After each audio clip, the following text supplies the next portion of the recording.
ശബരിമലയിൽ തീർത്ഥാടക പ്രവാഹം തുടരുന്നു. തുടർച്ചയായ മൂന്നാം ദിവസവും 1 ലക്ഷത്തിലധികം തീർത്ഥാടകർ സന്നിധാനത്തെത്തി. അരവണ വിതരണത്തിലെ പ്രതിസന്ധി ഇപ്പോഴും തുടരുകയാണ്. കണ്ടെയ്നർ ക്ഷാമം രൂക്ഷമായതോടെ ഒരാൾക്ക് 2 ടിൻ എന്ന നിലയിൽ അരവണ വിതരണം പരിമിതപ്പെടുത്തി. ഇന്ന് പരിഹാരമുണ്ടാക്കാൻ കഴിയുമെന്നാണ് ദേവസ്വം ബോർഡിന്റെ പ്രതീക്ഷ. അരുൺ പാറയ്ക്കൽ സന്നിധാനത്ത് നിന്ന് വിവരങ്ങൾ നൽകും.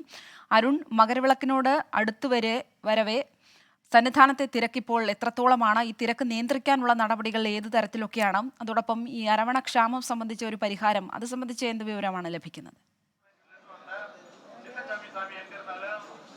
ശ്രീലക്ഷ്മി, സന്നിധാനത്ത് ഇപ്പോഴും ഭക്തജന പ്രവാഹം തുടരുന്നു എന്നുള്ളതാണ്. 1 ലക്ഷത്തിലധികം തീർത്ഥാടകർ ദിനം പ്രതി സന്നിധാനത്തേക്ക് എത്തുന്ന ഒരു സാഹചര്യമാണ് നിലവിലുള്ളത്.